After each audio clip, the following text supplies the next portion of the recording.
A bunda di um cibinho. Estamos em terras de cavaleiros, na sua sede de concelho e também sede de freguesia, na qual estão incluídas também Travanca e Nogueirinha. Umas terras que me habituei desde criança a dizerem-me que não tinham história. Aliás, é sintomático que a primeira monografia efetuada sobre estas terras, nos anos 50 do século passado, em que uma macecense, Maria Cândida Salgado Lopes, fazia a sua tese de licenciatura na Universidade de Coimbra, e ela própria afirmava que o propósito era escrever sobre a história da então vila de Macedo de Cavaleiros e que afinal teve que mudar os planos porque Macedo de Cavaleiros não tinha história. Algo corroborado de alguma forma já em 1963, no centenário da elevação à vila, quando Armando Pires escreveu o livro O Concelho de Macedo de Cavaleiros, em que se refere a ele como o pobre burgo, isto é, aquele que apareceu um pouco do nada. A questão que se coloca aqui quando observamos estas terras é: mas será mesmo assim? Seremos uma terra e um concelho desprovido de história? Então, não há história? Boa era! Estamos com uma vista fantástica sobre as terras de Cavaleiros. A guardiã Serra de Bornes, ao fundo, numa terra e num concelho, como dito, plenos de história, mas equivocadamente omisso em todos os manuais ao longo dos anos. Isto porquê? Porque, de facto, esta terra nunca foi propriamente muito estudada. Para lá de algumas referências esparsas, mas importantes, do conhecidíssimo Abade de Bassal, para lá de algumas incursões arqueológicas do coronel Albino Pereira Lopo, que acabaria por dar o nome ao Museu de Arqueologia aqui em Macedo de Cavaleiros, praticamente não havia bibliografia sobre o concelho. E os dois autores já referenciados, Maria Cândida Salgado Lopes ou Armando Pires, diziam-nos de facto que este território, que não era passível de grandes acontecimentos ou de grandes personalidades históricas, mas o facto é que é. E hoje assistimos nas nossas escolas e nos manuais de história e ouvimos falar de termos estranhos como paleolíticos e neolíticos e a idade dos metais, onde se inclui o calcolítico, ou a idade do bronze, ou a idade do ferro. Ouvimos falar de romanos, ouvimos falar de suevos e visigodos. E a sensação que nos fica sempre é que este era um território omisso, onde tudo acontecia muito longe daqui. Mas não é assim. Nos últimos anos, e particularmente a partir do início do século XXI, tivemos a presença de equipas de arqueólogos aqui neste território, que percorreram todo o território, coordenados pela Associação Terras Quentes, que nos desvendou e que nos desenterrou um passado que nos permite hoje afirmar que estas terras, este concelho, têm 50 séculos de história, 5.000 anos de história. Mas eu, pessoalmente, suspeito que teremos muito mais, porque neste território podemos encontrar também monumentos relacionados com o megalitismo, mamoas, nomeadamente a Mamoa de Santo Ambrósio, em Val da Porca. Mas podemos avançar no tempo e quando nos falam na Idade do Cobre, depois nós temos aqui vestígios claríssimos de assentamentos populacionais da Idade do Cobre, onde temos o exemplo, claramente, do Alto da Madorra, em Carrapatas, ou do povoado da Espondra, em Morais, ou ainda o mais iconográfico, o povoado de Chaires, em Talhas. Mas avançando para a Idade do Bronze, que aqui parece que não existiu, porque isto parece que foi plantado tardiamente neste país, nós temos aqui ao fundo, e vê-se, o povoado da Fraga dos Corvos, em Vilar do Monte, um dos povoados mais iconográficos da história da Idade do Bronze na Península Ibérica. E quando avançamos já para períodos mais recentes, a Idade do Ferro, o período pré-romano, o que dizer dos Zuelas, que povoaram este território e nos deixaram aqui grandes povoados, como por exemplo a Terronha de Pingovelo ou ainda o Cramanchão em Cortiços.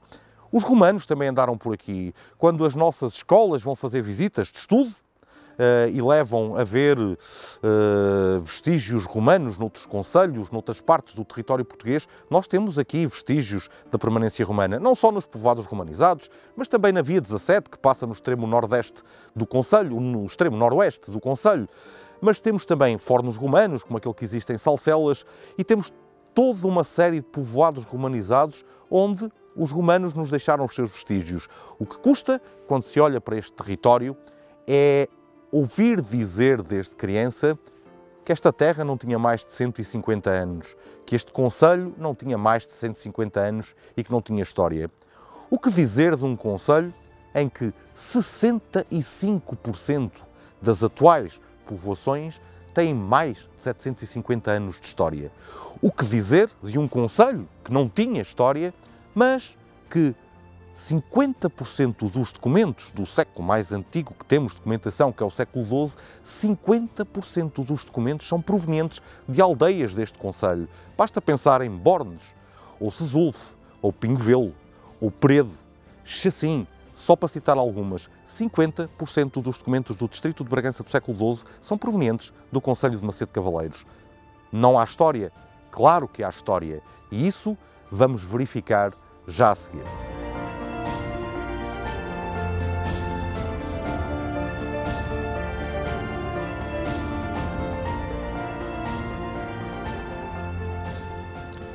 Diz-nos a lenda que havia dois cavaleiros que estão indissociavelmente associados à existência de Macedo de Cavaleiros.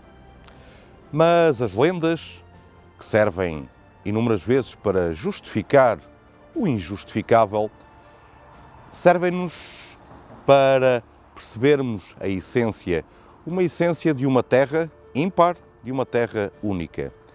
E diz-nos a lenda, retratada nesta imagem, na fonte do Prado de Cavaleiros, que por alturas de reconquista haveria dois cavaleiros aqui que morariam, diz a lenda, junto da Santa Catarina, no monte sobranceiro à Santa Catarina, numa torre que nunca ninguém, obviamente, descobriu, que esses cavaleiros eram valorosos, destemidos, e que quando o rei, não sabendo que rei, porque nas lendas há sempre um rei incógnito, estava em luta contra os também fantasiosos, pelo menos nesta zona, mouros, que estando o rei a perder essa batalha, terão aparecido estes dois valorosos cavaleiros que irromperam pelas hostes adversárias, quando o rei já se estava a preparar para retirar, irromperam dizimando completamente as hostes adversárias ao rei,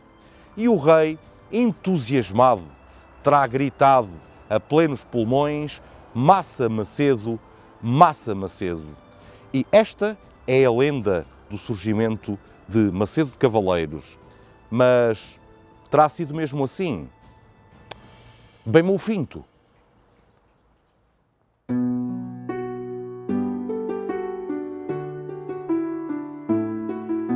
Estamos no coração de uma das povoações que faz parte das 65% que têm mais de 750 anos.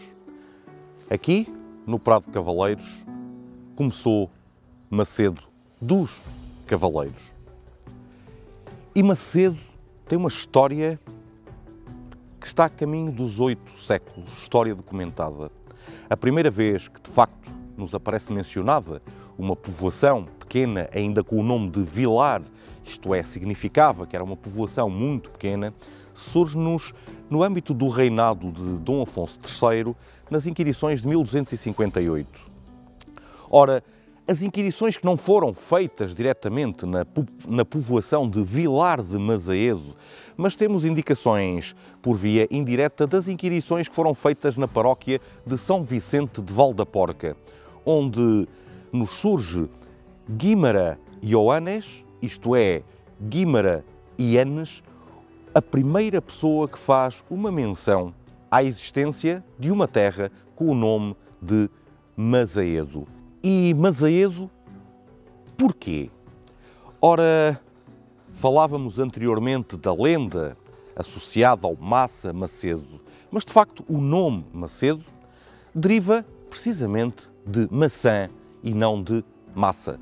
Macedo, que é um substantivo coletivo arcaico que queria dizer basicamente sítio fértil em maçãs, utilizando o sufixo abundancial latino etum, que deu um nome inicial de Matianetum, isto é, a evolução até Manzanedo, como existe em Espanha, aqui ao lado, na Galiza, até chegar ao Macedo que hoje conhecemos.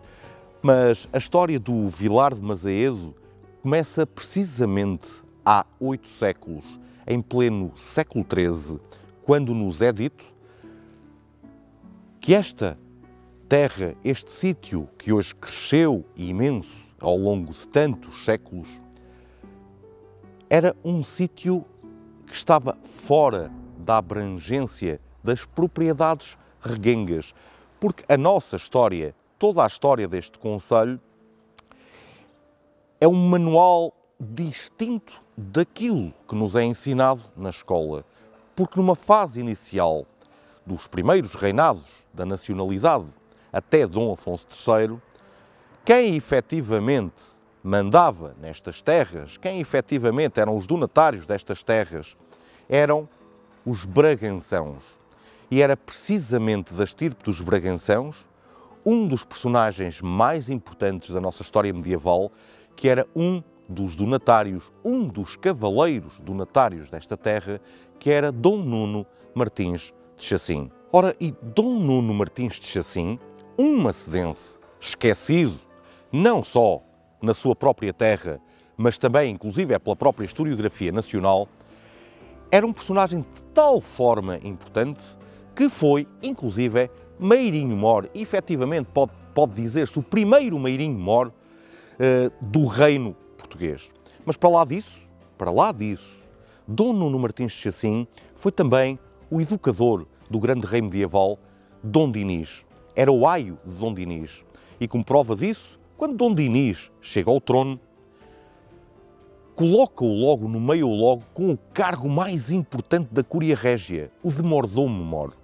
Mas para lá de Dom Nuno Martins de Chacim havia um outro cavaleiro, também donatário, que era Mendo Gonçalves. Mendo Gonçalves também, e presume-se, um descendente da estirpe Bragançã, que efetivamente criaram esta terra, criaram o Vilar de Mazaedo, que prosseguiria ao longo do tempo e nas próprias inquirições de Dom Dinis, já em 1290, nos surge a indicação que estas eram terras de Dom Nuno e de outros filhos de Algo.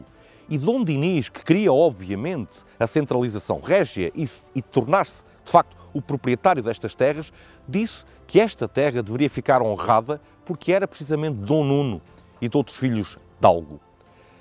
Macedo de Cavaleiros, que não era conhecido como Macedo de Cavaleiros na altura, surge-nos pela primeira vez indicado com esse nome, apensado dos cavaleiros e não de cavaleiros, precisamente no início do século XIV, em honra, provavelmente, aos 2 cavaleiros que eram donatários desta terra, como já dito, Dom Nuno Martins de Chacim, o aio e o mordomo-mor de Dom Dinis, mas também Mendo Gonçalves, com toda a probabilidade, um seu primo.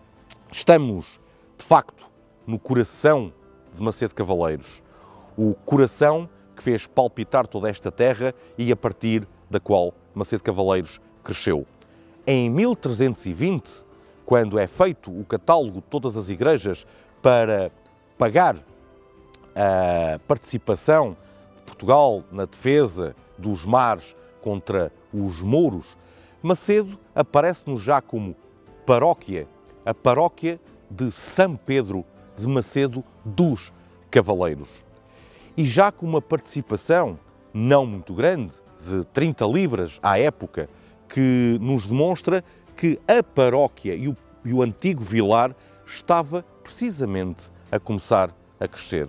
Mas a história de Macedo não termina no século XIV. Aliás, é no século XIV que nos surge um dos personagens mais importantes da nossa história medieval. É no século XIV que nos surge um herói improvável macedense. O tal ligado ao Aljubarrota, o tal que deu uma cachaçada no Sandoval e evitou que o nosso rei Dom João I fosse morto. E na altura, pais de lhe ter aberto a cabeça ao verde, deve-lhe ter dito: então tu querias matar o meu rei? Toma lá, que já alombaste. Mas já falaremos de Martim Gonçalves de Macedo. Martim Gonçalves de Macedo, o improvável herói macedense da Batalha de Aljubarrota. Mas de onde saiu Martim Gonçalves de Macedo? A sua ascendência já fazia parte da nobreza regional transmontana. Isto é, o seu bisavô, Estevão Anes de Bragança, suspeita-se que fosse também um descendente, ele próprio, dos bragançãos, já era um grande proprietário nesta região. E terá sido o avô de Martim Gonçalves de Macedo, Fernão Esteves de Macedo, grande proprietário também já nas inquirições de grandes territórios no atual Concelho de Macedo Cavaleiros, a deixar ficar precisamente para um dos seus filhos, tio de Martim Gonçalves de Macedo, Rui Fernandes de Macedo, o primeiro instituidor de um morgado em Macedo, revelador de que Macedo, já no século XIV, teria assumido alguma importância. Ora, isto aconteceu em 1353, a instituição do primeiro morgadio em Macedo, por um tio de Martim Gonçalves de Macedo. Mas a importância deste personagem haveria de revelar-se em plena Batalha de Aljubarrota, quando o cavaleiro castelhano Sandoval, derrubando o futuro rei Dom João I, mestre de Avis, terá sido salvo por este nobre, através da aplicação de um golpe com uma massa. Ora, Martim Gonçalves de Macedo já deveria ter alguma importância, porque anteriormente à batalha já tinha sido obsequiado com rendas, com a atribuição de alguns benefícios pelo rei, o que significa que já teria alguma ligação à família real. Mas o mais importante é que, posteriormente à Batalha de Aljubarrota, Martim Gonçalves de Macedo voltou novamente a ser beneficiado por Dom João I com uma série de privilégios só ao alcance de um cavaleiro muito próximo do rei Dom João I. E essa proximidade é revelada quando o mesmo é sepultado precisamente no Mosteiro da Batalha, ao lado precisamente de Dom João I. Mas a saga dos Macedos haveria de prosseguir ao longo do século XV. É aí que nos surge João Teixeira de Macedo, um dos donatários na altura e obsequiado com os bens na altura chamada Quintã de Macedo. Mas a história dos Macedos não acabaria por aí, assim como a história de Macedo não acabaria por aí. E o esplendor desta terra que diziam sem história há de ser revelado já em pleno século XVI, quando se transforma numa das maiores comendas da Ordem de Cristo em Portugal.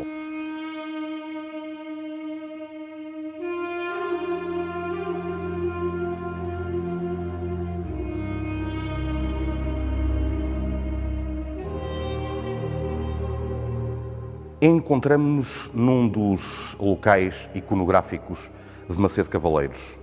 Um local que nos ajudará a desmitificar o mito do Macedo sem história. Ora, é estranho que em pleno século XXI, no ano 2021, continua a persistir a ideia de que esta terra e este concelho de facto não têm história. A Igreja de São Pedro ajudar-nos-á a deslindar um pouco daquilo que nos fará perceber que, afinal, esta terra não é aquela, como ainda recentemente surgiu num comentário, em que dizia claramente: esta é uma terra sem história, esta é uma terra sem memória e foi construída por conveniência geográfica. Ainda bem recentemente, também já no século XXI, numa grande tese sobre a forma urbanística de Macedo Cavaleiros, vinha claramente a indicação de que a fundação de Macedo Cavaleiros coincidiu com a sua elevação a concelho em 1853. Ora, uma mentira contada 1000 vezes transforma-se em verdade. No entanto, considero que uma mentira contada 1000 vezes continua a ser mentira. De facto, a primeira tentativa que tivemos, e também já neste século, de desmitificar essa questão de que Macedo e o seu concelho não tinham história, surge-nos em 2005, também numa magnífica dissertação de mestrado sobre história local e regional. E o porquê de continuarmos a insistir que Macedo e o seu concelho não têm história? Ora, a primeira grande publicação que surge sobre estas terras e sobre este concelho, em 1938, o Portugal Económico, Monumental e Artístico, cuja participação foi de 2 ou 3 macedenses, em que dizem claramente que Macedo Cavaleiros é uma vila sem história, um concelho sem história. E é repetido 20 anos depois, na primeira dissertação de licenciatura sobre Macedo Cavaleiros, efetuada por uma macedense, Maria Cândida Salgado Lopes, na Universidade de Coimbra, em que diz claramente que Macedo não tem história e que a vila em si não tem história.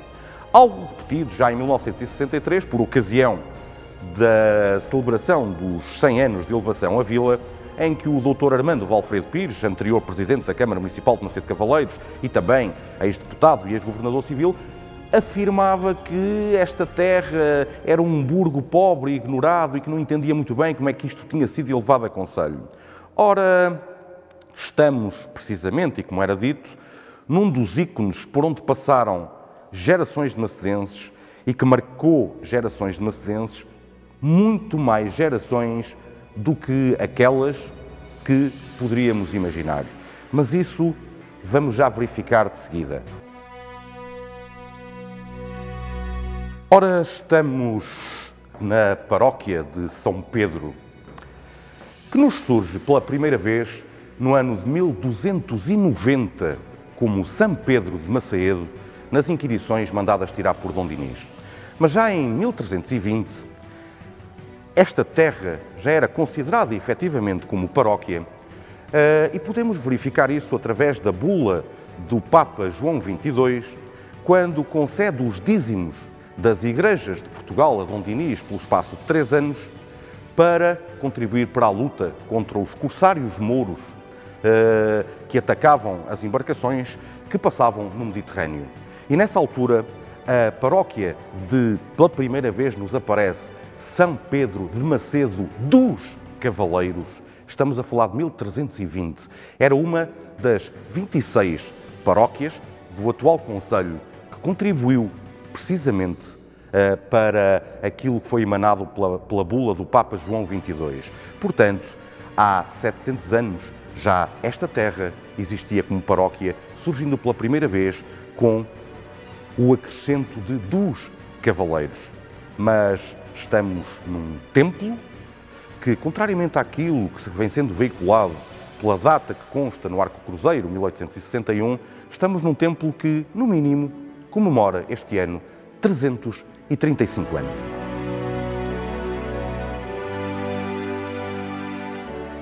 Parece, afinal, que esta não é uma terra nem um concelho sem história. Ora, como dito, esta igreja e a paróquia de São Pedro vão nos ajudar a perceber precisamente a antiguidade e a importância desta terra que haveria de ser guindada a Sete Concelho em 1853. Ora, vamos começar pela Comenda da Ordem de Cristo. Também por bula papal, o Duque de Bragança, Dom Jaime I, teve direito à ereção de 15 comendas novas da Ordem de Cristo. E estamos a falar no início do século XVI. Ora, no próximo ano, cumprem-se 500 anos, 5 séculos, da elevação da paróquia de São Pedro de Macedo Cavaleiros, a Comenda da Ordem de Cristo de São Pedro de Macedo Cavaleiros. Ora, uma paróquia, para ser elevada a Comenda da Ordem de Cristo, não podia ser proveniente de um lugarejo, como tantas vezes nos querem dizer. Mas mais importante do que isso é que Dom Jaime I, o quarto Duque de Bragança, concedeu desde logo os rendimentos da comenda a um dos fidalgos da Casa Real e seu funcionário, Fernão Rodrigues. E haveria de permanecer na mesma família ao longo de diversas décadas, até que um deles acabaria por falecer na célebre Batalha de Alcácer Quibir.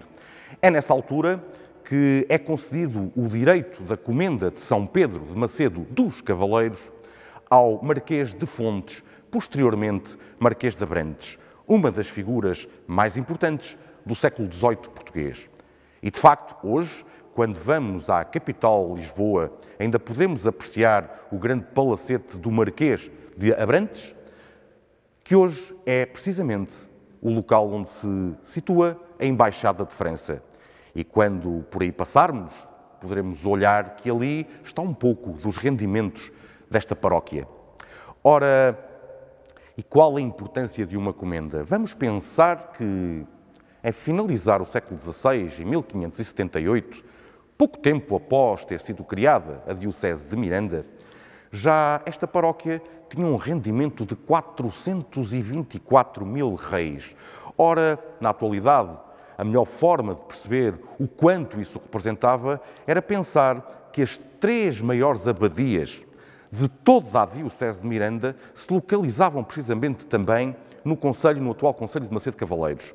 E as 3 maiores abadias, que eram Castro Roupal, Pudense e Chacim, tinham um rendimento máximo nessa altura de 300 mil réis. Ora, Macedo Cavaleiros, a paróquia de São Pedro, que diziam o lugar pequeno, já rendia 424 mil réis.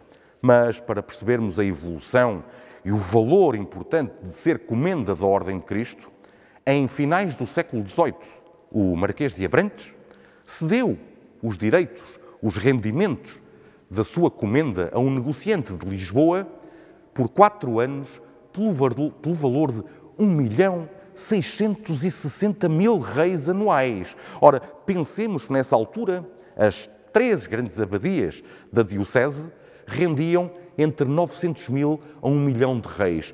Esta era, de facto, a terra, a paróquia que mais rendia e, curiosamente, uma das maiores comendas da Ordem de Cristo de Portugal. Mas, para lá da importância como comenda da Ordem de Cristo, em termos eclesiásticos ou de hierarquia eclesiástica, para lá da importância que tem a Sé, as paróquias eram organizadas hierarquicamente em 4 categorias: as abadias, as reitorias, as vigararias e os curatos. Ora, as mais pequenas, que eram as dependentes de outras, eram os curatos ou as vigararias. As mais importantes, de todas, obviamente, as abadias, e logo a seguir as reitorias. Ora, Macedo Cavaleiros era uma reitoria.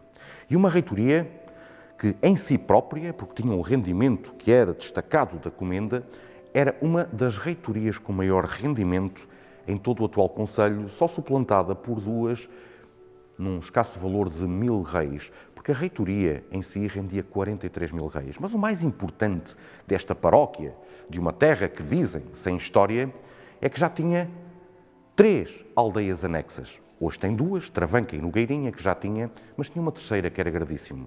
Mas para lá disso, a reitoria de Macedo Cavaleiros, a reitoria de São Pedro de Macedo Cavaleiros, em 1761, tinha dependentes mais 9 povoações deste concelho. Castelãos, Vilar do Monte, a Vila de Valdeprados, mas também, estranhamente, porque são mais distantes, Ferreira e Comunhas, Espadanedo e Valongo, mas também Murçós e Bouzende. Ora, feitas as contas, havia 14 povoações que constituíam a reitoria de São Pedro de Macedo Cavaleiros e que contribuíam precisamente para a sua paróquia. Ora, isto é significativo porque não era qualquer povoação que era elevada à reitoria. Podemos pensar que no concelho de Macedo Cavaleiros havia cerca de 4 a 5 abadias e 4 a 5 reitorias. Ora, Macedo Cavaleiros já tinha alguma importância para ter 13 povoações dependentes em termos eclesiásticos e que para aqui contribuíam. Mas não é só por aí que vemos a importância desta paróquia e a antiguidade desta paróquia. Vemo-lo também porque, quando pensamos na existência de capelas no distrito de Bragança, na atual Diocese de Bragança-Miranda, uma das mais antigas situava-se precisamente em Macedo Cavaleiros.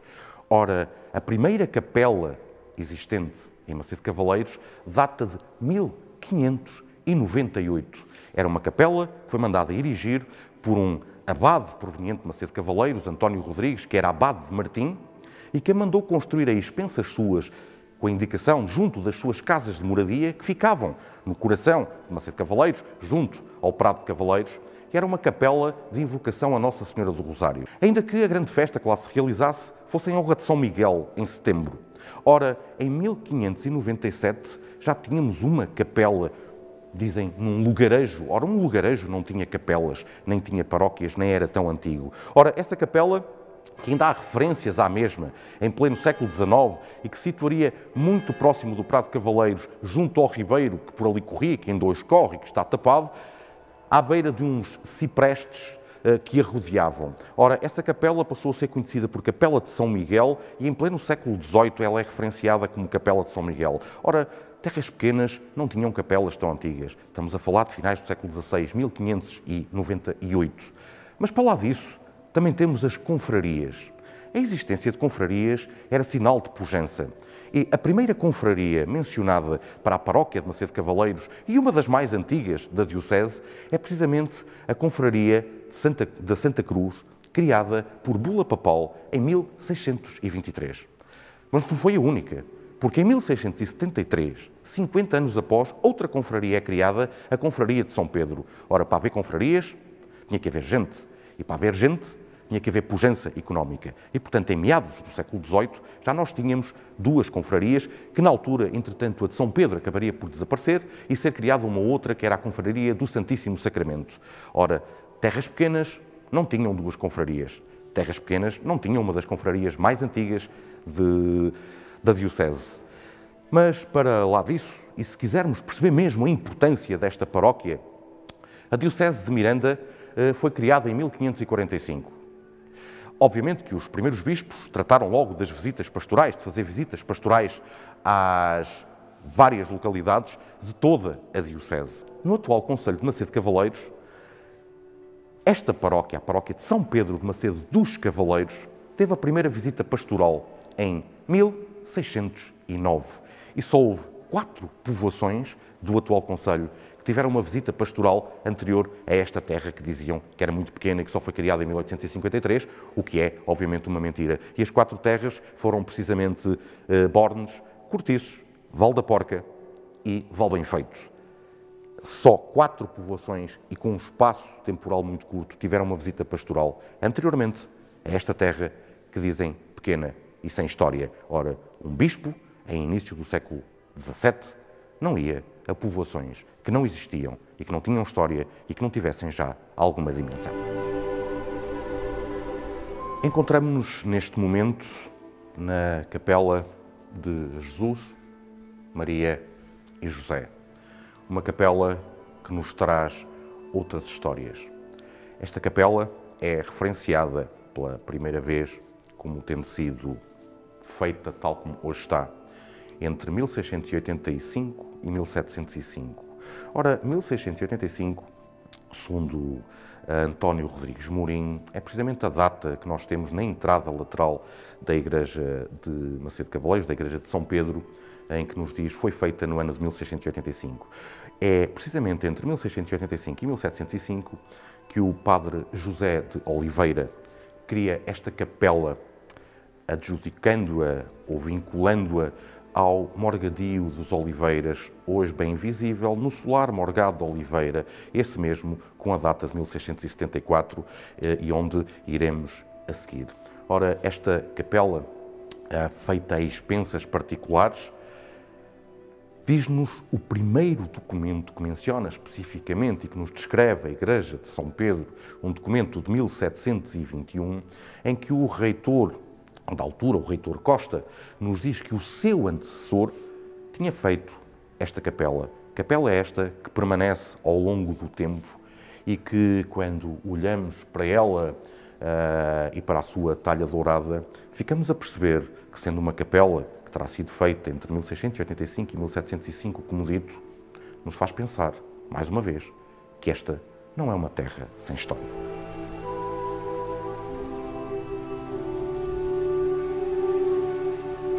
Em frente à capela de Jesus, Maria e José, situa-se a capela da Santa Cruz. Capela que também já existia em 1721, e que teve duas fases de construção. Uma capela que nos revela o ciclo da paixão de Cristo. Ora, nota-se claramente pelas imagens aqui constantes que há uma claramente mais antiga e que seria aqui que se situaria, com toda a probabilidade, a confraria, já falada, a confraria da Santa Cruz. Ora, esta capela, que também nos é referenciada já na primeira descrição, em 1721, nota-se claramente pelo seu estilo, que tem duas fases de construção, uma que terá ocorrido cerca de 2 décadas antes e a posterior, já precisamente na altura do reitor António Costa, que faz precisamente a descrição desta igreja. Ora, quando nos é feita essa descrição, e temos outra a posterior, em 1758, nota-se claramente que a igreja não era tal como hoje a conhecemos, mas pelo menos esta capela que aqui vemos, como já dito, com 2 fases construtivas, é uma capela de finais do século XVII,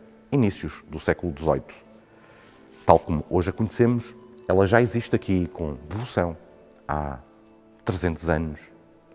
E 300 anos é, de facto, muito tempo. Dessa mesma altura, nos é referenciada a existência de uma outra capela que hoje também existe com outra configuração na Igreja de São Pedro. E é lá que nos vamos dirigir, porque era considerada a capela de Santa Catarina.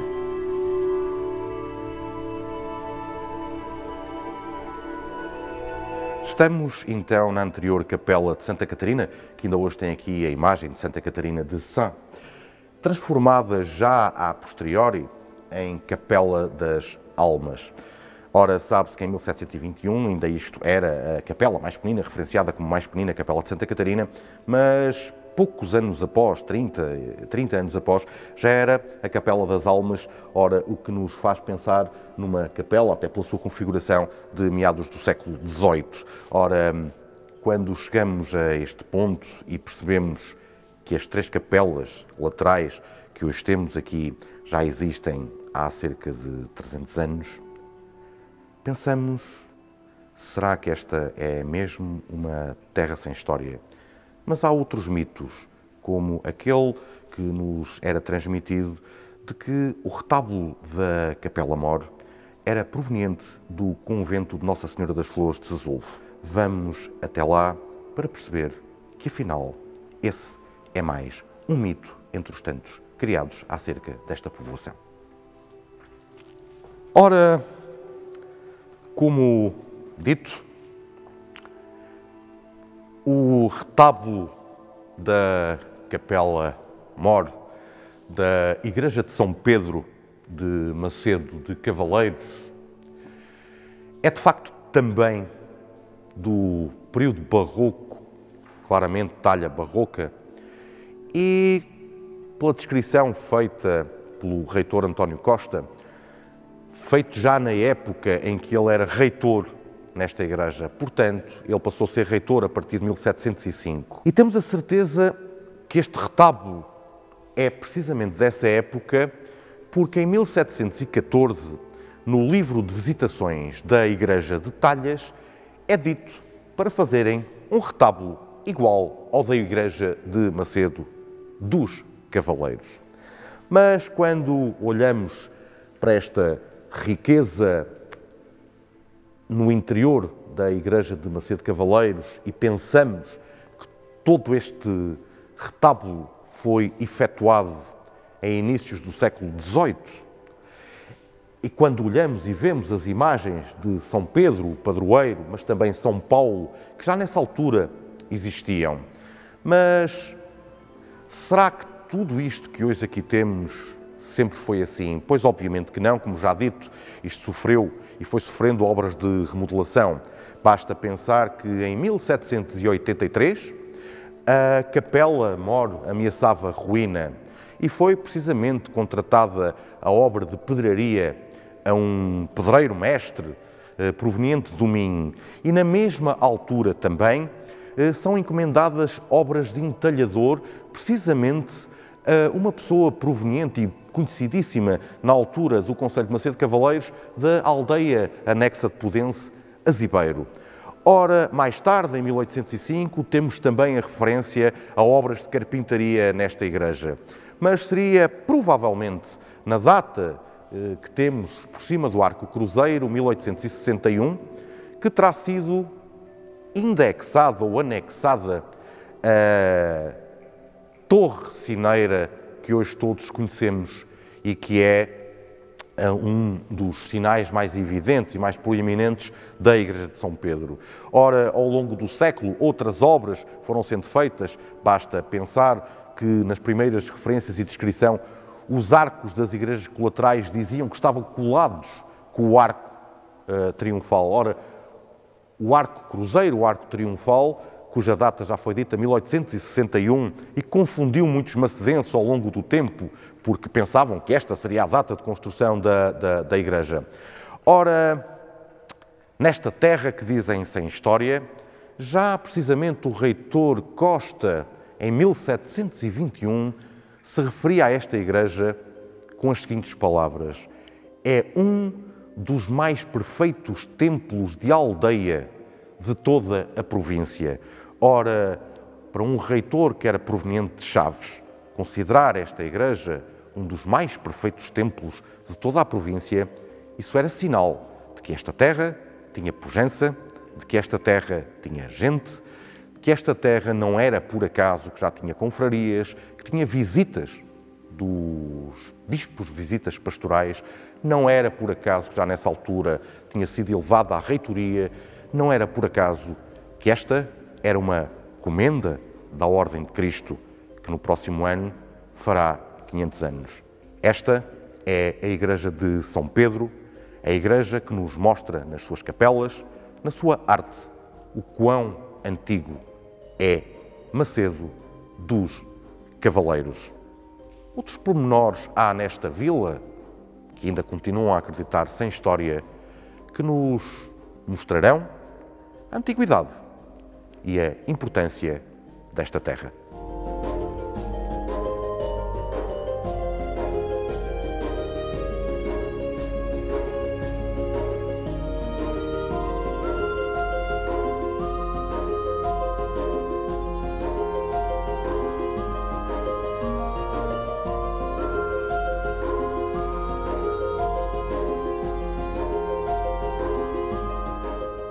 Como dito, estamos numa terra com mais história do que aquilo que seria suposto. Estamos num dos ícones da história de Macedo Cavaleiros, o solar dos Morgados de Oliveira, um solar do século XVII, 1674. Foi a partir da existência deste solar que precisamente Macedo começou a estender-se para este lado, nomeadamente para a Praça das Eiras, que era a praça ou as Eiras dos Morgados. Mas Macedo, para lá de ter um dos solares mais antigos de todo o concelho, repetindo 1674, é um concelho que erradamente se pensa que não tinha população. É um facto que os primeiros dados que temos, 1530, do numeramento efetuado nessa altura, Macedo Cavaleiros e a sua freguesia, porque os dados são-nos apresentados juntamente com Travanca, tinha apenas 136 habitantes, ora, o que não era muito. No entanto, quando avançamos no tempo, percebemos já que no início do século XVIII, em 1706, o número de fogos em Macedo já tinha aumentado de umas meras 3 dezenas para 136 fogos. Ora, isso já era significativo, mas mais significativo ainda é que um século antes de ser elevada a concelho, esta terra já era a segunda maior povoação do concelho, com 539 habitantes. Pouco menos do que na altura a sede concelho de Chacim, que tinha cerca de 576. Ora, percebe-se a dinâmica desta terra, da comenda da Ordem de Cristo, da reitoria de São Pedro de Macedo Cavaleiros, Isso notar-se-á quando, pouco tempo após ter sido elevada a concelho, em 1861, esta terra atingiu já a população de 700 habitantes, transformando-a, na altura, já na maior povoação em termos de fogos e em termos de população propriamente dita. Já a finalizar o século, Macedo cresce de tal forma que é a primeira e única povoação do atual concelho a superar os 1000 habitantes. Mas há muitas razões para este crescimento que exploraremos já a seguir.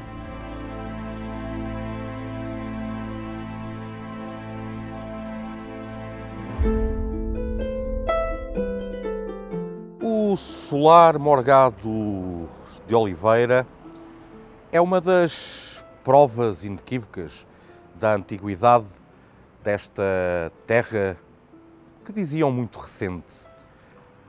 Ora, outra prova mais é esta casa solar, hoje posto de turismo de Macedo Cavaleiros, e também Museu de Arte Sacra. Ora, o seguimento da instituição e da permanência da nobreza oitocentista em Macedo Cavaleiros está aqui muito bem representada através do solar Costa Macedo, posteriormente também conhecido como solar Alpoim, e finalmente Casa Falcão, derivada do nome do seu último proprietário antes da aquisição pela Câmara Municipal. Ora, e a nobreza? A nobreza é representativa de um crescimento de uma povoação que diziam pequena. Ora, ao longo do século XVIII, vão-se repetindo e multiplicando os pedidos ou as diligências de habilitação para cavaleiro da Ordem de Cristo.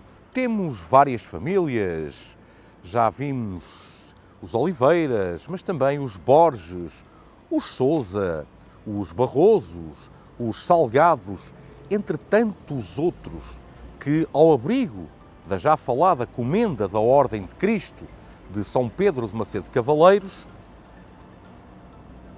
eram chamados, ou esta terra era apelativa para eles. Aliás, os próprios Morgados de Oliveira são provenientes inicialmente de Castelãos e aqui se instalaram, como dito, em pleno século XVII.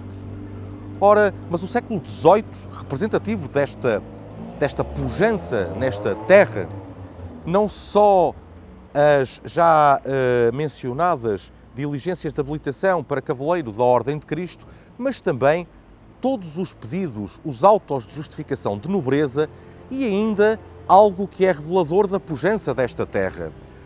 Os pedidos para se poder habilitar a carreira eclesiástica, isto é, as habilitações de género que se multiplicam ao longo do século XVIII. Mas esse é apenas um dos motivos que nos justifica, para lá dos aspectos demográficos que já vimos, a subida desta terra a um patamar que haveria de conseguir já em pleno século XIX. Fruto desta pujança, em 1722, a caminho dos 300 anos, em 1722 esta terra obtém a Carta de Reguengueiros. Ora, erradamente vem-se falando que a Carta de Reguengueiros foi atribuída a uma pequena quinta. Ora, como já visto nos dados demográficos, esta pequena quinta, como lhe chamam, no início do século, em 1706, já possuía 180 moradores. Ora, uma pequena quinta não podia ter 180 moradores, teria que ter muito menos. Mas, como vimos também anteriormente, em meados do século já ultrapassava os 500 habitantes. Ora, isto é sinal de alguma pujança. O resto e as motivações para essa pujança, vamos convidá-los para nos acompanharem até à Praça dos Segadores.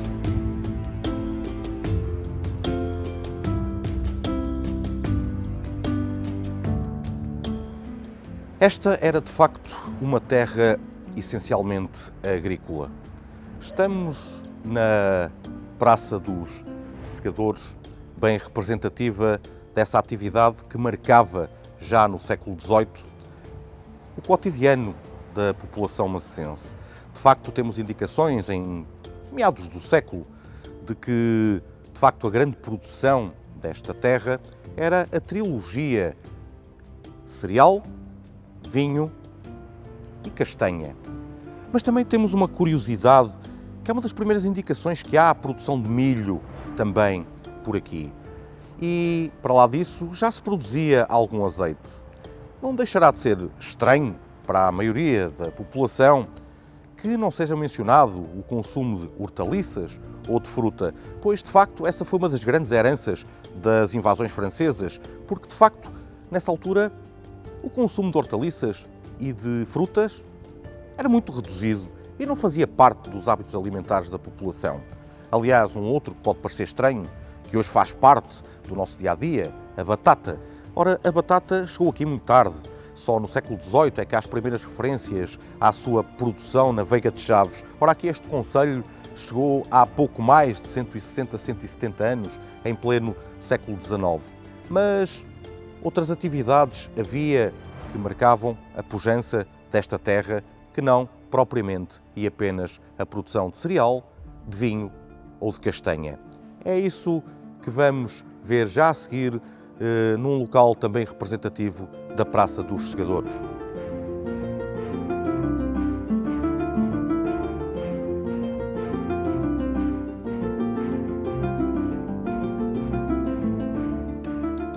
Diz o ditado que para lá do Marão mandam os que lá estão. Algo ligeiramente corrompido para esta terra, em que é dito, para lá do Marão mandam os que lá estão, menos em Macedo que mandam os de Carção. Ora, mas isso já são histórias do século XX. Quando ouvimos falar em Carção, nessa região, remete-nos para um povo muito específico, os judeus. Ora, em Portugal ouvimos falar imensas vezes na rota dos judeus e esquecemos-nos que o concelho de Macedo Cavaleiros foi um dos maiores poisos de judeus na região, particularmente terras como Chacim, Cortiços, Bornes e esta terra, Macedo de Cavaleiros. Ora, sabemos pelos processos inquisitoriais dos séculos XVI, XVII e XVIII, particularmente aqueles provenientes do Tribunal do Santo Ofício de Coimbra, que havia uma comunidade razoável de judeus em Macedo de Cavaleiros. O primeiro deles a ser julgado, Manuel da Costa, tinha como profissão mercador. Ora, todos os judeus tinham como profissão o comércio. Aliás, eles são conhecidos por isso. Ora, a que terras aportavam os judeus? Pois os judeus aportavam a terras que tivessem pujança económica e onde pudessem desenvolver os seus negócios. Há uma quantidade razoável deles julgados neste concelho, em Macedo, no caso particular de Macedo Cavaleiros, da terra de Macedo, na altura dos Cavaleiros. Há um conjunto de processados e presos pela Inquisição, aos quais são confiscados os respectivos bens, cujas profissões, para lá de mercadores, tínhamos também curtidores, isto é, aqueles que tratavam das peles e as comercializavam. Tínhamos também tratantes. Ora, o que era um tratante na altura? Um tratante, basicamente, na atualidade, era um negociante, fosse em que área fosse. E tínhamos ainda rendeiros, que rendeiro não estava associado à produção agrícola, mas sim a uma das atividades dos judeus, que era a cobrança de rendas. Ora, esta pujança económica visível nos aspectos demográficos, na aportagem de famílias nobres a Macedo Cavaleiros, é também significativo perceber a presença de judeus e uma presença massiva de judeus neste concelho e particularmente em Macedo Cavaleiros. Ora, isso significaria o quê? Significaria que havia pujança económica, significaria que esta terra já era um apelativo e que não era o pequeno burgo, o ignorado burgo que nos foi mencionado já no século XVIII, XVII, século XVI, já era chamativo, precisamente, para a comunidade de judeus. Mas outros aspectos desconhecidos, provavelmente da grande maioria da população, e que davam uma grande pujança a esta terra. A produção de seda. Desde o século XV que há referências à produção de seda na região, particularmente à plantação de amoreiras. Ora, no concelho de Macedo de Cavaleiros, que haveria de se transformar no maior produtor de casulo e de seda de toda a região. O concelho tinha a maior plantação de amoreiras de toda a região. O concelho que pode dizer-se 80% a 90% da população, pelo menos até meados do século XIX, se dedicava à produção de seda, foi beneficiado, o concelho, em finais do século XVIII, com a instalação da segunda real fábrica de sedas, em Chacim. Mas esta terra também vivia muito da seda. Prova disso é que todos os anos, a 29 de agosto, se efetuava uma feira nesta terra, exclusivamente para a comercialização da seda. E no concelho pode afirmar-se que havia mais duas, uma em Chacim e a maior de todas, surpreendentemente, que era realizada em Grijó. Grande parte da rentabilidade que esta terra apresentava e que era um chamariz para as pessoas aqui virem e aqui se fixarem, era precisamente a produção da seda. E a seda acompanhou a história económica desta terra até ao final do século XIX, quando, obviamente, uma moléstia afetou o bicho da seda e as próprias amoreiras e acabou por levar a fenómenos como a imigração.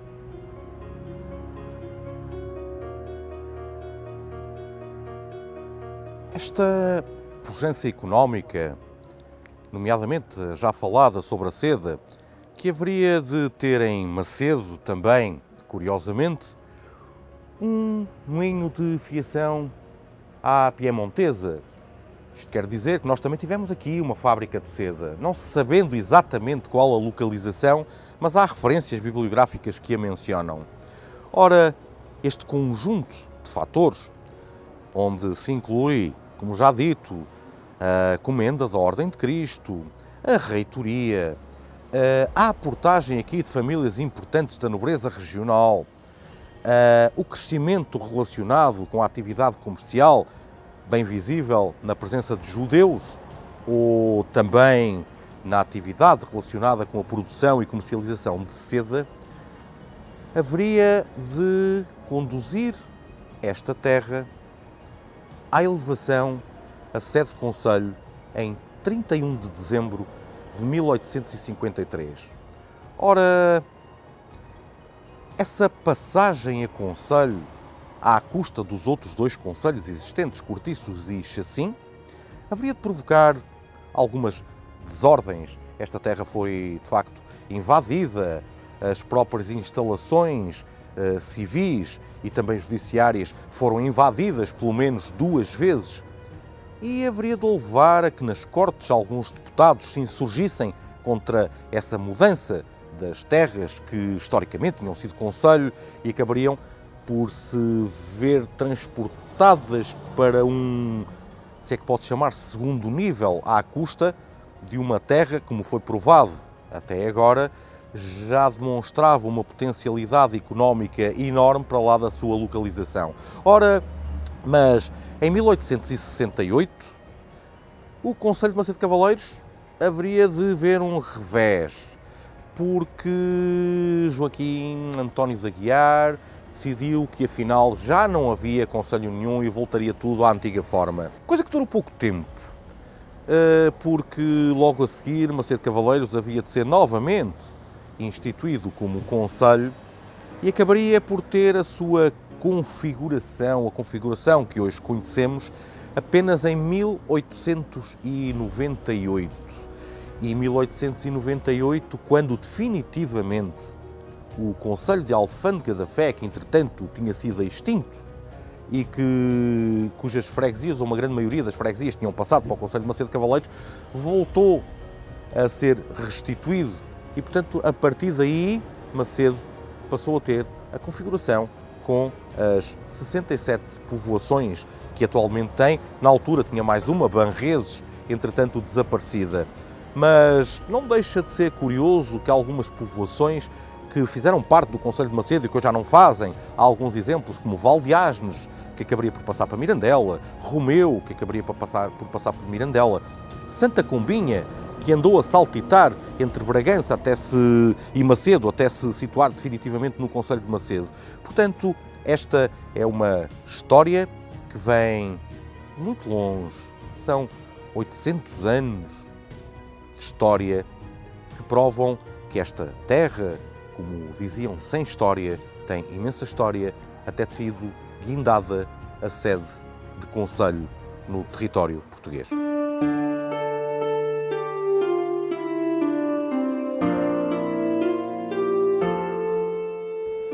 Do antigo edifício dos Passos do Concelho ao novo edifício dos Passos do Concelho, da antiga aldeia elevada à sede de concelho, à posterior vila, 10 anos após, em 15 de janeiro de 1863. Um caminho longo, um caminho que também passou por uma terra que aderiu aos ideais liberais, mas que estranhamente, e em paradoxo, onde a monarquia parece ter durado pelo menos até 1919. Mas essas são outras histórias. Uma terra que soube evoluir, uma terra que, quando foi elevada à sede de concelho, passou a ter à sua disposição outras instituições, outros edifícios. Terra que, a partir do Prado de Cavaleiros, havia de crescer a partir do momento em que o solar de Morgados de Oliveira foi construído, em finais do século XVII, dando aso ao aparecimento da atual Praça das Eiras, que eram as Eiras dos Morgados, onde se centrava a atividade comercial desta terra.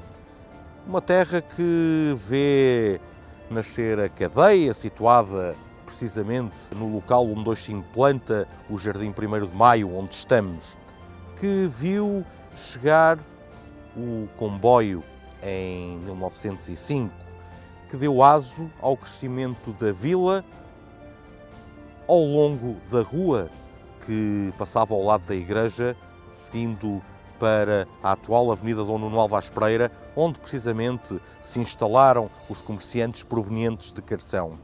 Uma vila que foi crescendo aos poucos com um dinamismo invulgar. Uma vila que cresceu ao sabor do aumento da sua população e do seu dinamismo. O ribeiro que por aqui passava e que deu origem a este povoado, a Ribeirinha, ou o Ribeiro de Lobos, que passa precisamente no local onde estamos, tapado nos anos 20, 30 ou 40 do século passado. Macedo viu surgir novas artérias. Macedo viu surgir novas instalações. Os CTT, aqui ao lado, o edifício da Câmara Municipal, depois de ter ardido o anterior em 1942. Este não é o edifício original, houve outro, que viu surgir instituições como a Cooperativa Agrícola, que haveria de dar origem ao crescimento de Macedo de Cavaleiros para a sua zona oeste, mas também o campo de futebol, que haveria de dar origem posteriormente ao conhecidíssimo Clube Atlético de Macedo de Cavaleiros, e ainda na primeira metade do século, a Associação Humanitária dos Bombeiros Voluntários. Outras organizações foram aparecendo, mostrando o dinamismo de uma terra que cresceu, de uma terra que haveria de ser alcandurada à categoria de cidade em 13 de maio de 1999. Muitas figuras fazem parte desta terra, muitas personalidades a criaram, muitas personalidades a fizeram crescer. Esta é a história de 800 anos documentados de uma terra que foi crescendo, que de aldeia passou a vila, que de vila passou a cidade. Uma cidade hoje dinâmica, uma cidade que hoje deve honrar os seus habitantes e que os seus habitantes, os macedenses, a devem honrar também.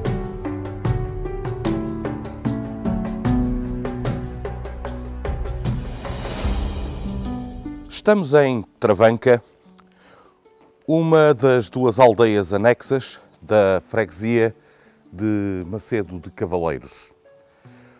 Ora, o próprio nome Travanca é algo que nos remete para uma dúvida que provém desde há muito, porque desde muito cedo me recordo de ver outras povoações com o nome Travanca. Aqui bem próximo temos Travanca em Mogadouro, temos Travanca em Vinhais, temos também Travancas em Chaves, mas temos mais um conjunto de povoações com esse nome, composto ou não.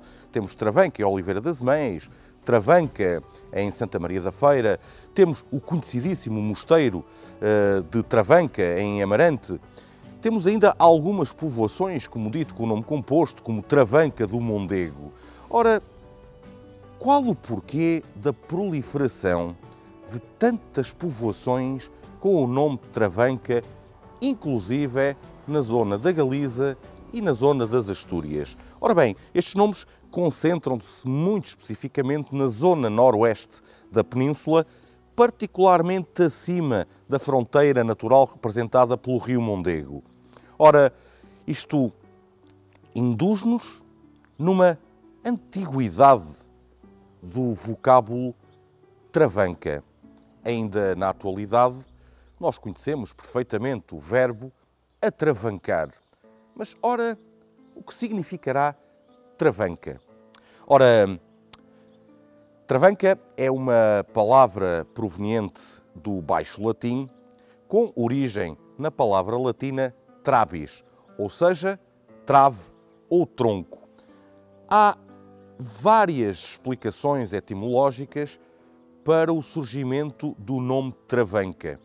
Ora, dizem-nos, em algumas circunstâncias, que tem a ver com uma mesa com tipo cavalete, com pernas, o que não corresponderá seguramente ao significado para a existência de povoações com o nome Travanca desde muito cedo. E ora, desde muito cedo, a primeira vez que nos surge em documentação oficial uma povoação com o nome Travanca, que não esta, aparece-nos entre 951 e 956, estamos a falar na segunda metade do século X. Ora, há 11 séculos. Referia-se esse documento a uma povoação que hoje se situa no concelho de Oliveira do Hospital, que é Travanca de Lagos, onde vem mencionada uma outra povoação, que ainda hoje existe também, Midões, não interessa propriamente para o caso. O que é um facto é que esta é uma palavra antiga. Poderá ter, ou tem, o significado de obstáculo ou algo que nos impede a passagem ou a passagem de algo. Uma das explicações que é dada para o nome Travanca deriva de um género de barragem que se fazia em pequenos cursos de água, feita precisamente com traves ou troncos de madeira. Por esse mesmo motivo, temos alguns rios, particularmente na zona espanhola, como o rio Trabancos, ou o rio Traba, ou ainda o rio Trabac. Ora, esse rio cuja explicação para o seu nome é dada a trabe na água, Trabac.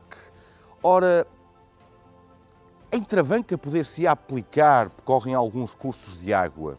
No entanto, ao verificar-se a existência de tantas travancas, como dito, nem em todas isso acontece. Ora, sabe-se também que no baixo latim a palavra trabanca ou travanca era utilizada para obstáculos naturais constituídos por florestas de árvores com troncos, com traves grossas.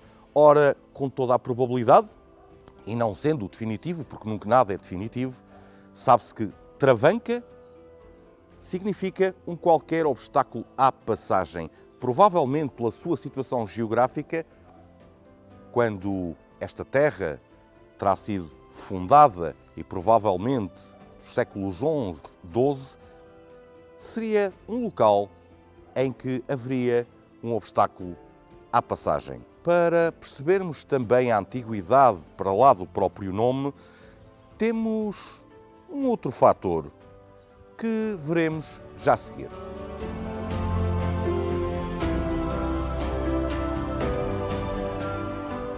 Ora, o outro fator, estamos muito próximo dele. Esta é a igreja de São Martinho.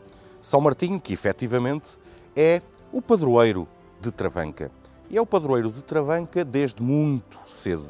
Ora, São Martinho, como a generalidade das pessoas deverá saber, é um santo proveniente de França, São Martinho de Tours. Ora, que é muito conhecido pela imagem iconográfica de ter cortado a sua capa e a ter cedido a um pobre.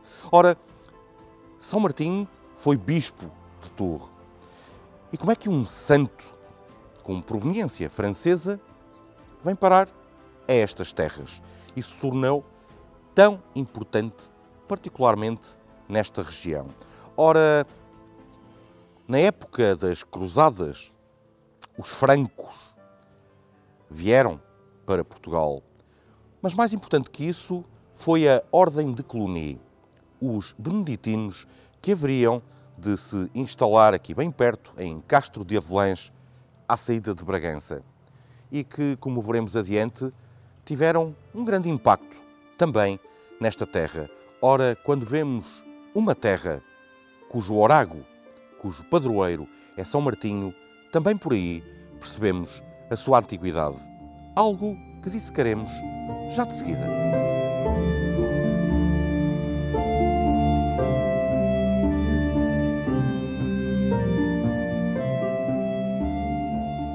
Ora, de facto, esta é a paróquia de São Martinho de Travanca, que nos surge pela primeira vez documentada no longínquo ano de 1258.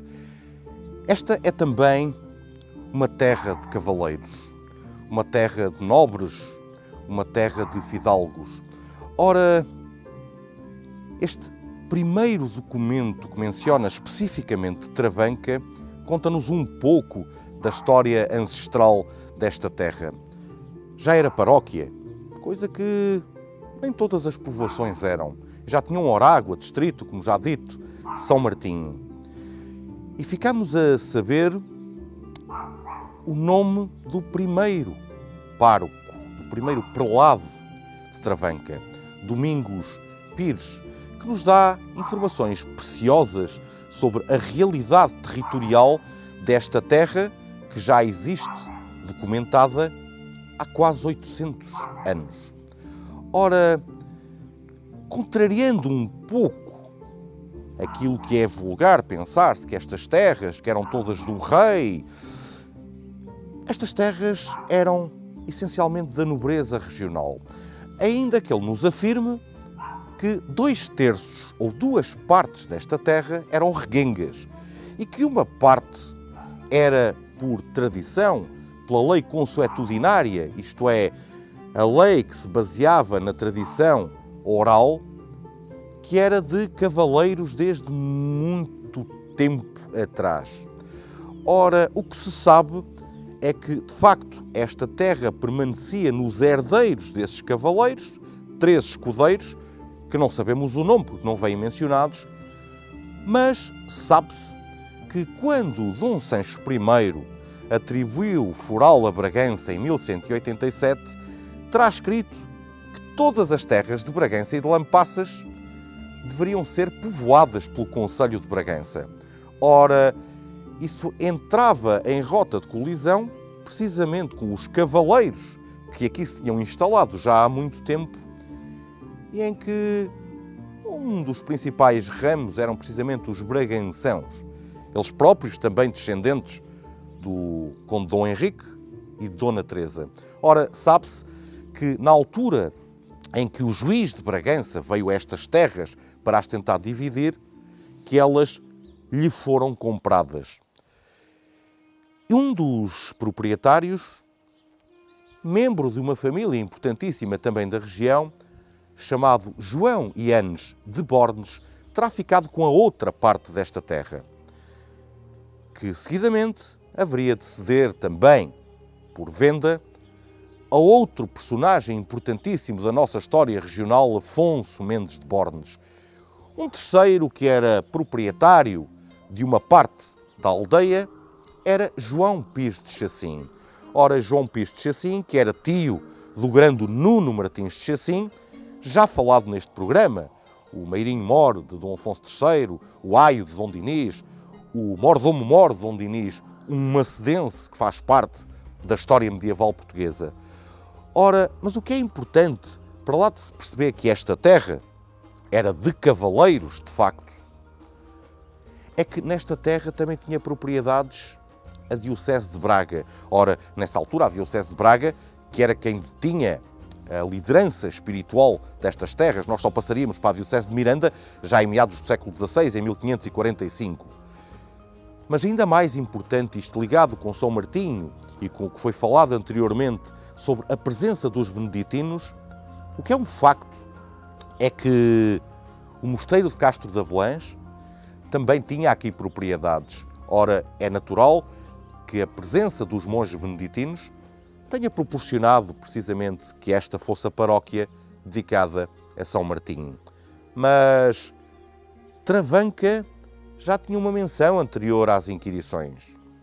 Um dos personagens mais importantes, das personalidades mais importantes, Afonso Mendes de Travanca, que nos surge em 1256, a firmar um contrato em Bragança, juntamente com Mendo Rodrigues de Travanca. Ora, pelo patronímico, porque na altura medieval os nomes eram diferentes, o apelido era diferente, com toda a probabilidade, ao estarem os dois no mesmo documento, o segundo deveria ser pai do primeiro. Isto é, Mendo Rodrigues de Travanca deveria ser o pai de Afonso Mendes de Travanca. Descendentes de uma família importante que chegou à alcaidaria de Bragança e que não interessa agora dissecar. O que é um facto e que há que relevar e que no futuro haveria de ter os seus reflexos é que Travanca, esta terra anexa da freguesia de Macedo de Cavaleiros, tem uma história antiquíssima que deve remontar com toda a segurança ao século XI, XII, período precisamente a partir do qual em que os beneditinos se instalam nestas terras.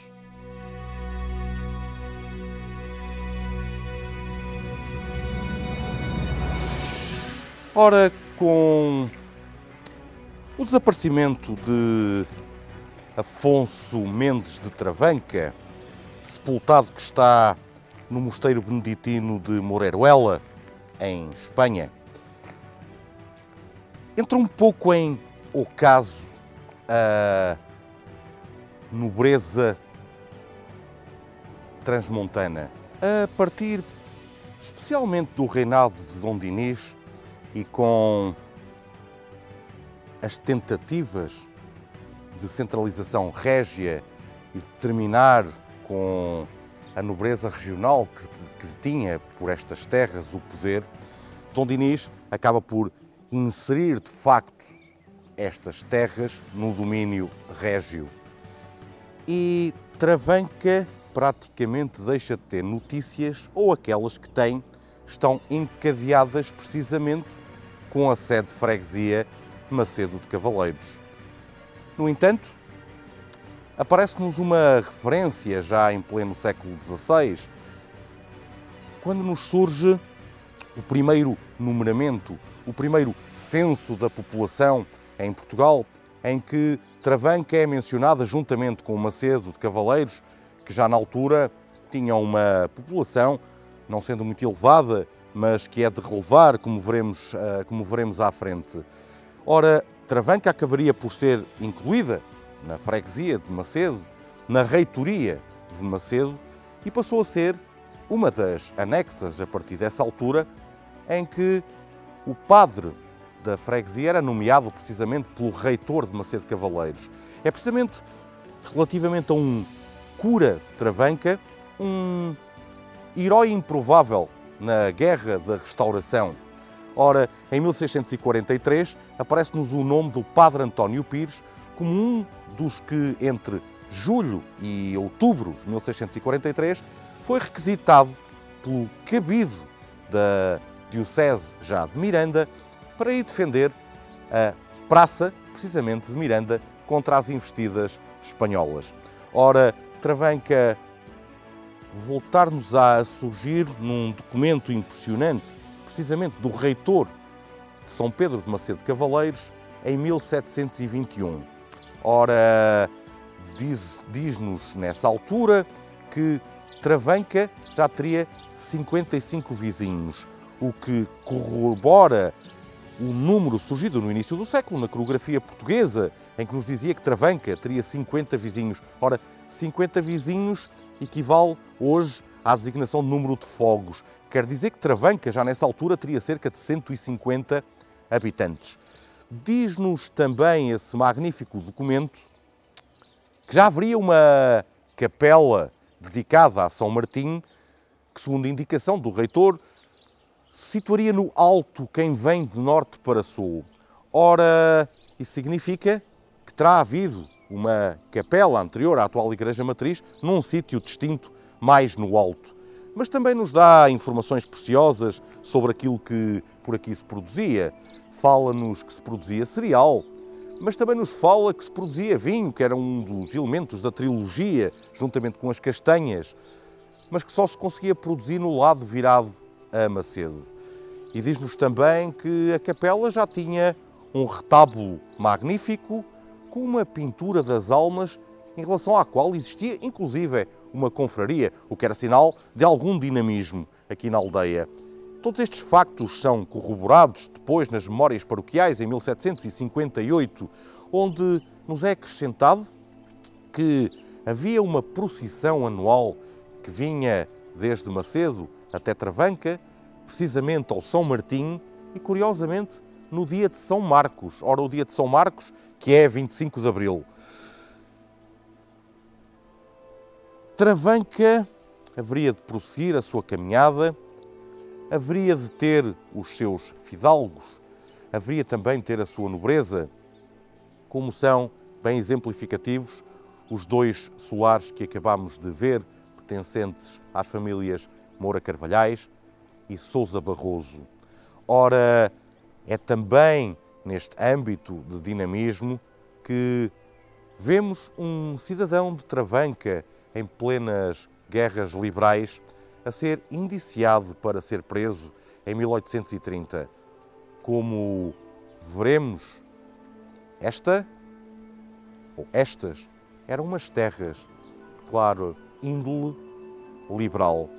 Travanca haveria de prosseguir a sua história sempre anexado à freguesia de Macedo Cavaleiros, até chegar a hoje uma aldeia recatada, uma aldeia cheia de história, uma aldeia cheia de personalidades, uma aldeia cheia de curiosidades também.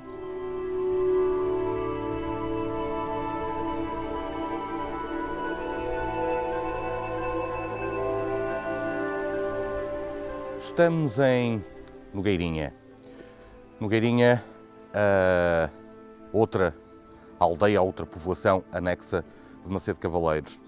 Ora, a história desta povoação, uma anterior quinta, não é propriamente muito antiga.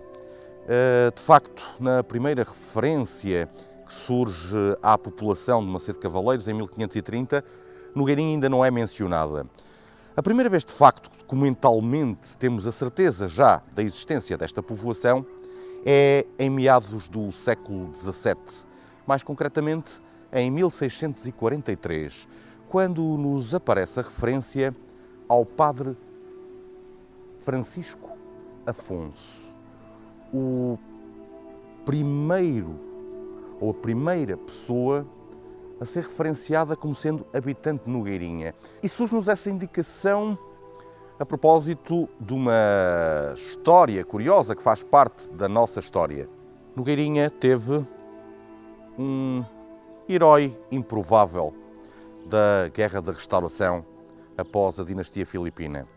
Ora, em 1643, a Diocese de Miranda solicitou aos padres que estivessem vagos, mas também àqueles que estavam em ordens menores, para participarem na defesa da Praça de Miranda.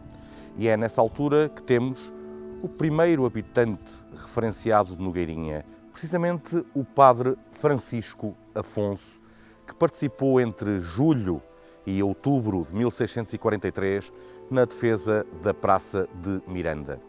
Ora, depois dessa referência, voltamos a ter uma nova referência em inícios do século XVIII, quando Nogueirinha, na altura escrito com M-U, Mugueirinha, nos aparece na coreografia portuguesa, integrando já a paróquia e a freguesia de Macedo dos Cavaleiros, na altura, e já nos era dada uma indicação de que teria 26 fogos, algo que deveria corresponder mais ou menos a 70 a 80 habitantes.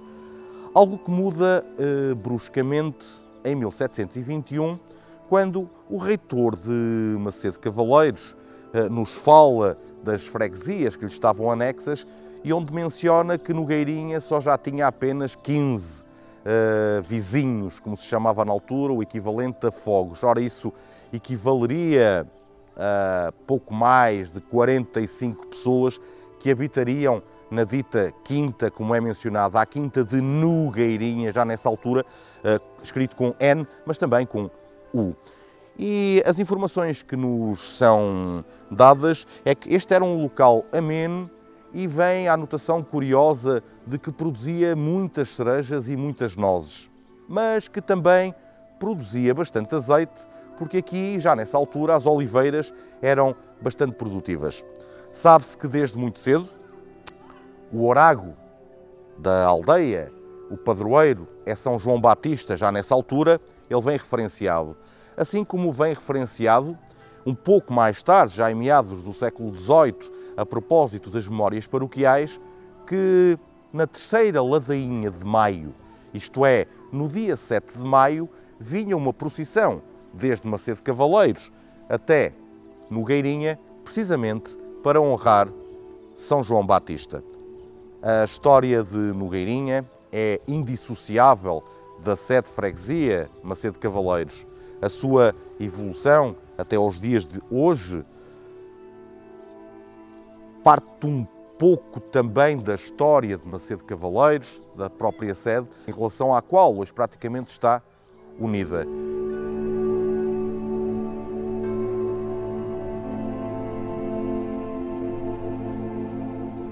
Ora, como dito, a história de Nogueirinha cruza-se inevitavelmente com São João Batista. No entanto, na atualidade, e no meio de tantas histórias que se contam em tantas aldeias, que nos é dito que a povoação mudou de sítio porque houve um ataque de formigas. Ora, não se sabe se inicialmente a capela que é referenciada no século XVIII, em honra de São João Batista, já se situaria aqui, porque estamos numa igreja já do século XX, com uma configuração arquitetónica do século XX, e que, em época contemporânea, mudou a sua dedicação, passando a ser uma igreja com invocação a Santo Estevão.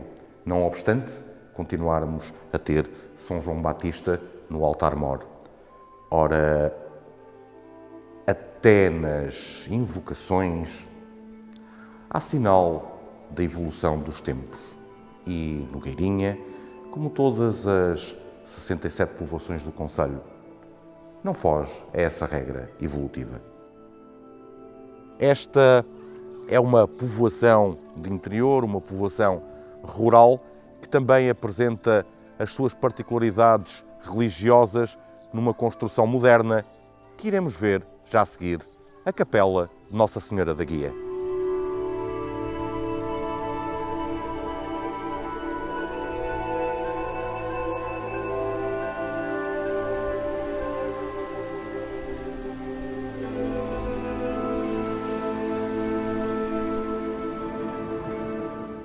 Estamos em plena paisagem campestre, o mundo rural dentro da freguesia de Macedo Cavaleiros, num local curioso que muito pouca gente deve conhecer. Estamos no alto onde se situa a capela de Nossa Senhora da Guia, em Nogueirinha. Uma capela que encerra em si mesma uma história curiosíssima que já iremos desvendar. Ora, a particularidade desta capela é ser uma capela privada, que foi construída a expensas precisamente de um particular. Esta capela, como dito, a capela de Nossa Senhora da Guia, foi feita pela devoção e em cumprimento de uma promessa por um habitante de Nogueirinha, Abel José Vaz. Ora, o local inicial não era para ser aqui, era para ser mais abaixo, muito próximo, mais próximo da povoação. Entretanto, por sugestão do bispo da Diocese de Bragança Miranda, da altura, Dom António Rafael, foi sugerido que ela ficasse colocada num alto. E assim foi, o terreno foi adquirido e no dia 16 de maio de 1982, a capela foi inaugurada em festa solene, presidida precisamente pelo bispo da Diocese, o já mencionado Dom António Rafael. A particularidade desta capela é que tem um formato octogonal e cada uma das suas partes, para lá do altar onde se situa precisamente a Nossa Senhora da Guia, cada uma das partes tem a particularidade de ter um santo da devoção de cada um dos filhos, precisamente do Senhor Abel Vaz. Esta é uma história curiosa relativamente a uma das muitas capelas que proliferam no concelho de Macedo Cavaleiros. Vale a pena a visita pela capela, vale a pena pelo seu formato, pela sua arquitetura peculiar, mas também pela magnífica vista que daqui temos.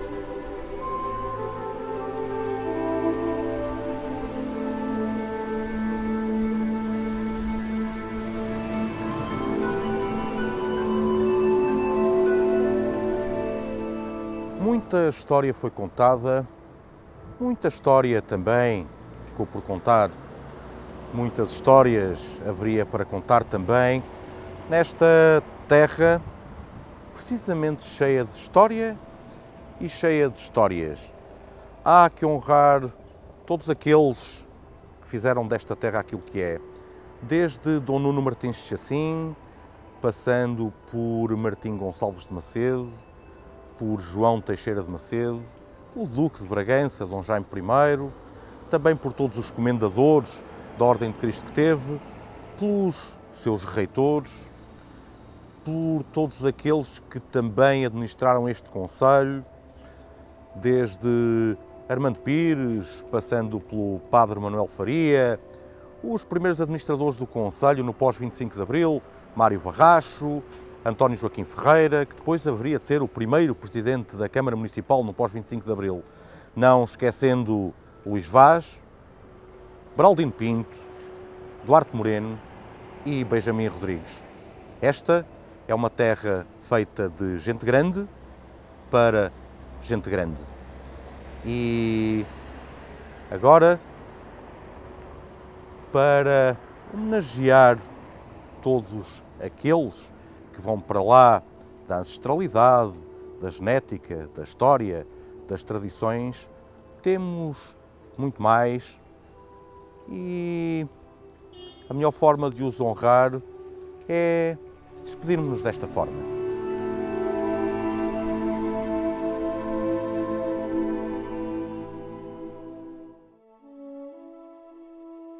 A terra parideira. Aí nascemos, aí crescemos, são daí as imagens que preenchem os tantos vazios criados. A todos os que contribuíram para esta paixão inviolável, a homenagem à distância da ingenuidade do olhar do puto do Toural. Também estive lá, também faço parte. Do velhinho campo de futebol, dos gritos a plenos pulmões, Macedo, Macedo, e o inesquecível Senhor Capela, indivisível do seu guarda-chuva. Queria ser como os grandes, os jogadores do Macedo.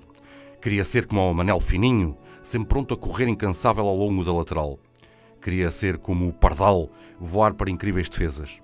Mas o ídolo maior era o símbolo da força, da garra, dos golos com remates de fora da área.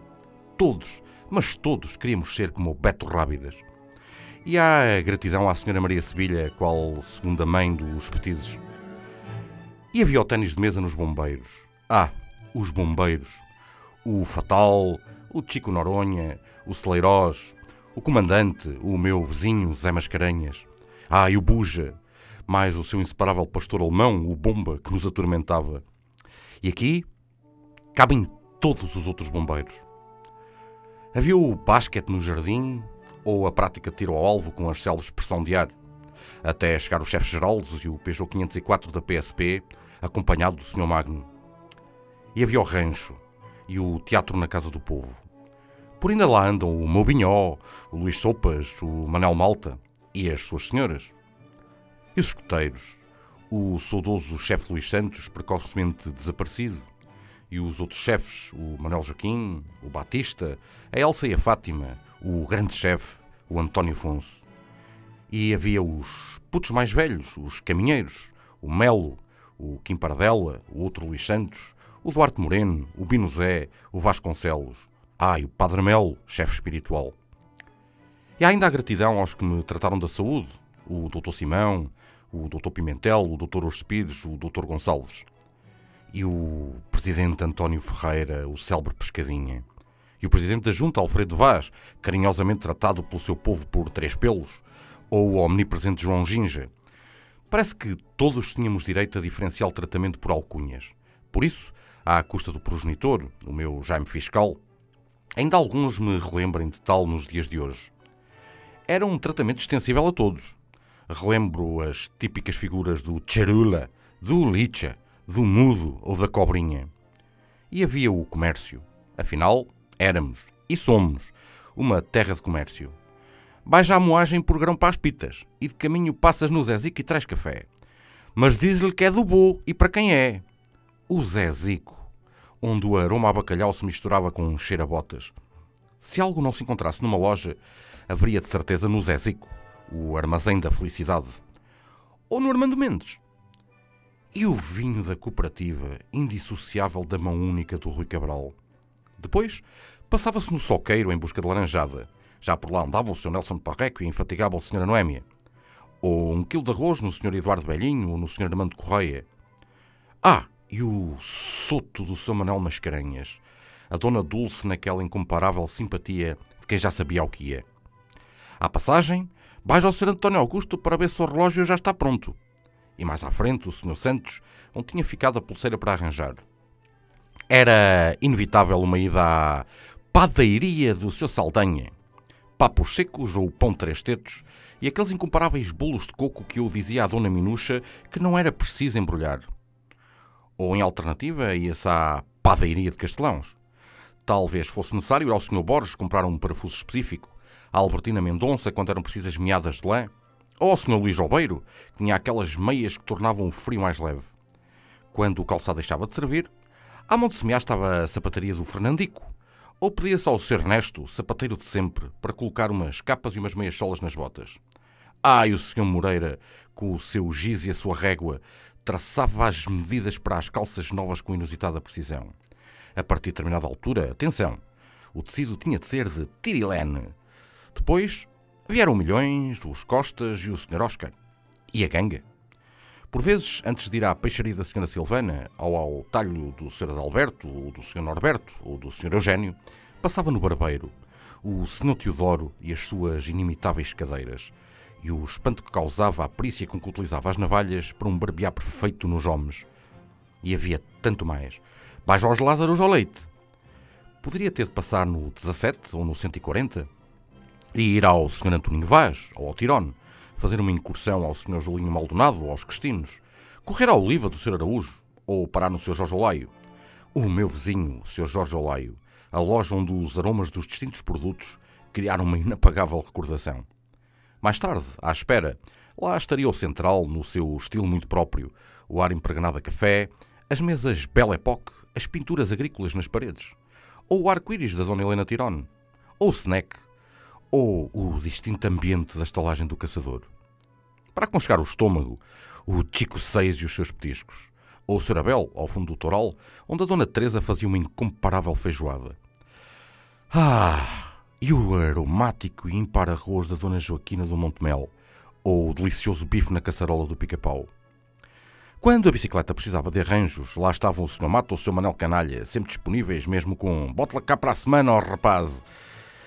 Nunca mais sairia daqui, porque ainda havia o Ferrugem, o Girigoto, o Negos, os Venceslaus, os Granjo, os Oliveiras e o Lameiras, os Catitas, o Lagar do Moreno, o Palaio, a Pensão Geni. E os meus vizinhos, a serração do Sr. Carlos, as oficinas do Sr. Correia, do Sr. Joaquim e do Sr. Olegário. E a Shell, e a Sacor, e a Sra. Glória do Peixe, e o Sr. João das Botijas, e o Sr. Quintino taxista, e a Dona Emília, costureira de sempre. E as farmácias, e o Banco Pinto Magalhães, e o Banco da Agricultura, e todos aqueles que aqui não couberam, mas estão cá. Haveriam de chegar o Bar do Cesário, os Teves dos Bilhares, as discotecas da Suécia e da Estação, ou a histórica Roll, o Escondidinho Paradise e o inesquecível Charlot. E amiguéis? O espírito empreendedor não acabou nesta interminável saga. Hoje, os espaços são outros, visões outras também. Uns permaneceram, outros vieram, na renovação visível de uma terra com história, onde o empreendedorismo parece não terminar. Um empreendedorismo que mantém a sua história e a sua ligação às empresas que também fizeram a história de Macedo. António Francisco Vaz e Filhos, uma empresa que já leva quase 70 anos de atividade no concelho. Começou apenas como a Casa Vaz em 1953. Foi crescendo, diversificando as suas atividades. Aliás, há histórias curiosas que fazem do senhor, conhecido por todos e carinhosamente, o senhor Antoninho Vaz, um dos primeiros DJs desta terra. Na mesma senda, e a completar 70 anos de existência, a Ourivesaria Espírito Santo, um grupo fundado por António Augusto do Espírito Santo em 1951, que hoje mantém a sua dinâmica com diversas lojas abertas fora do concelho, oferecendo toda uma panóplia ligada à ourivesaria, à joalharia, à relojoaria e à ótica. O fantástico e conhecido e saudoso Luís Gonçalves, conhecido por todos e carinhosamente pelo Luís Albeiro, abriu a sua casa, o Armazém Popular Macedense, em 1970 e permaneceu depois de ter passado pela célebre Casa Zé Zico, oferecendo toda uma panóplia de produtos nas suas lojas, que acabaria por chegar aos tecidos e às lãs e a todos os têxteis. Na mesma senda familiar, acabaria por ver uma evolução na RL Moda, criada há 10 anos, apresentando coleções novas para os macedenses, apresentando uma visão distinta sobre o mercado da roupa, do pronto a vestir, do têxtil e do calçado. É assim o empreendedorismo em Macedo de Cavaleiros. Dentro dessas histórias, recordo-me de uma particular quando fiz a minha primeira comunhão na Igreja de São Pedro, em que quis decorar o texto que tinha de ler e a determinada altura verifiquei que me tinha enganado. E em plena celebração com o Bispo Dom Rafael e com o Padre Melo, hoje o nosso cônego Melo, saiu-me em plena celebração eucarística carai que já me enganei. Risada geral e alguém me disse: e tu botas-lhe miúda proa? Pois é toda essa gente, toda essa essência, e não querendo, obviamente, entrar aqui em normas de linguística, na norma padrão, não querendo falar aqui em africadas ou betacismos, queria uma despedida desta forma, honrando toda a ancestralidade que nos foi mostrada por José Leite de Vasconcelos em pleno século XIX, que dizia que aqui ainda se falava mirandês, mas aqui ainda se fala de uma forma muito genuína. É por isso que vos digo, já andemos aqui desde trás de ontem e faz frio. E quando faz frio, temos de serrar o cancelo e ir ao sequeiro por um estrafogueiro, por uma boa gabela de guiços, por uma gesta, chiscar os lumes e antes ainda temos de ir a acomodar a tenda, vos o digo eu, às pitas e aos parrecos, e não nos podemos olvidar da turina, nem da russa e da amarela, e do reco, temos que lhe fazer a vianda.